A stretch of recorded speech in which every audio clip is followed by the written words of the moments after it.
నమస్తే. గత 2 సంవత్సరాల నుంచి చూస్తూ ఉన్నాము. తిరుమల లడ్డూలో కల్తీ నెయ్యి కలిసింది అనేసి వివాదాలు చూస్తూ ఉన్నాం. ప్రతిరోజు చూస్తూ ఉన్నాం దాని గురించి. అది ఇప్పుడు ఏదో కేసు అయింది. ఆ కేసు ఏదో విచారణ జరుగుతూ ఉంది. జరిగితే దాని పాటికి అది జరుగుతూ ఉంటుంది. కానీ దాని గురించి ఊరికే మేము కలపలేదని వీళ్ళు చెప్పడం, కలిపారని వాళ్ళు చెప్పడం, అక్కడ ఏదో వస్తే వెనక్కి పంపించేసాం, బళ్ళు చెక్ చేసి అని చెప్పడం, రేటు ఇదిగో 300కి 200కి అడిగాము కేజీ నెయ్యి అని చెప్పి అడగడం, ఇవన్నీ అవసరమా? ఈ వివాదాలన్నీ అవసరమా? ఇప్పుడు తిరుమలకి ఎంతో విరాళాలు వస్తున్నాయి. కొన్ని వేల కోట్లు వస్తూ ఉన్నాయి. ప్రతిరోజు వస్తూనే ఉన్నాయి.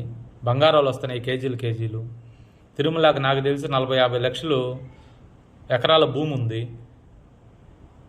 ఆ భూమిని మనం డైరీ ఒకటి తయారు చేసుకోవచ్చు కదా, గవర్నమెంట్ తరపు నుంచి డైరీ పెట్టుకోవచ్చు కదా, గోవులను సమకూర్చుకోవచ్చు కదా. ఒక 15-20 వేల మందికి ఉద్యోగాలు వస్తాయి, ఉపాధి కలుగుతుంది కదా ఖాళీగా ఉన్న వాళ్ళకి. ఎందుకు చేసుకోకూడదు అంటారు? అంటే మనం మెయింటెనెన్స్ చేయలేమనే? అంటే జనాలు ఖాళీగా తిరుగుతూ ఉన్నారు కదా రోడ్ల మీద, వాళ్ళకు ఒక ఉపాధి కలిగిస్తే చేస్తారు కదా బాధ్యతగా. మళ్ళీ ప్రైవేటు వ్యక్తులకు ఇవ్వకూడదండి. ఇస్తే మళ్ళీ ఇదే పరిస్థితికి వస్తుంది. అలా ఇవ్వకుండా ఏముంది? ఒకవేళ భూములు అదే విధంగా ఎకరాలు అడవులు దాచుకుంటూ ఉన్నారు. వెంకటేశ్వర స్వామికి ఇలాంటి డైరీ పెట్టుకొని మనమే నెయ్యి తయారు చేసుకుంటే మన ఆంధ్రాలో మన ఎన్ని గుళ్ళు ఉన్నాయి, అన్ని గుళ్ళకి మనమే సప్లై చేసుకోవచ్చు కదా. మంచి నెయ్యి చేసుకోవచ్చు కదా, స్వచ్ఛమైన నెయ్యి. ఎవడికో డలారీకి ఇవ్వటము, వాడి రేటు తక్కువ పెట్టడము, దాన్ని మనం రేటు తక్కువ కడగటం, వాడు దాంట్లో మళ్ళీ కమిషన్ కోసం వాళ్ళకి చెప్పటం, వాళ్ళు కల్తీ కలపడము, కల్తీ నెయ్యి వాడటము, లక్షల కోట్ల జనాల భక్తుల మనోభావాలు దెబ్బతినడము, వెంకటేశ్వర స్వామి ప్రతిష్టని అన్యాయంగా గంగలో కలిపేస్తూ ఉన్నారు నాకు తెలిసి. దీని గురించి ఇంతటితో ఆపేసి ఇప్పుడు అన్నదానం గురించి కూడా దానికి సంబంధించిన బియ్యం కానీ పప్పులు కానీ అవన్నీ మనం చేసుకోవచ్చు.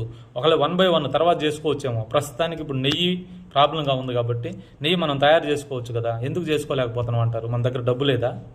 వెంకటేశ్వర స్వామికి వచ్చే డబ్బు అంతా ఏమవుతుంది? ఆ డబ్బును దానికే పెట్టండి. పెట్టచ్చు కదా. అదే మంచి పని కాదా ఇది? మన నెయ్యి మనం తయారు చేసుకోకూడదు? అదేమన్నా తప్ప?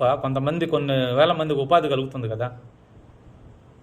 ఒక 50 ఎకరాలు అవుతుంది భూమి, దాంట్లో పెడితే ఎంత అవుతుంది? అంతకంటే ఎక్కువ అవుతుందా? ఒక డైరీ పెడితే 40-50 లక్షల ఎకరాల్లో ఒక 50 ఎకరాలు ఉన్నాయి, ఏమవుతుంది? మంచి ప్లేస్ చూసుకొని పెట్టుకోవచ్చు కదా. ఎందుకు అనవసరంగా ఇలాంటి పనులు చేసుకునేది? నాకు తెలిసి మా పవన్ కళ్యాణ్ గారు, మా జనసేన అధినాయకుడు పవన్ కళ్యాణ్ గారు ఇది ప్రతిపాదనని క్యాబినెట్ మీటింగ్లో కానీ అసెంబ్లీలో కానీ పెడితే ఖచ్చితంగా ఇది జరుగుతుంది. సార్ పవన్ కళ్యాణ్ గారు, మీ జనసేన అభిమానిగా, మీ జన సైనికుడిగా నేను మీకు ఒక రిక్వెస్ట్ అనుకోండి. దయచేసి దీన్ని ప్రతిపాదనలో పెట్టండి. మీరు అనుకుంటే జరిగిపోతుంది. అసలు కల్తీలకి వీటికన్నిటికీ వివాదానికి ఫుల్ స్టాప్ పెట్టచ్చు. అసలు అవసరం లేదు. ఎవడో ఇచ్చేది ఏంది? మనని మనం తయారు చేసుకోవచ్చు కదా. చూడండి దయచేసి.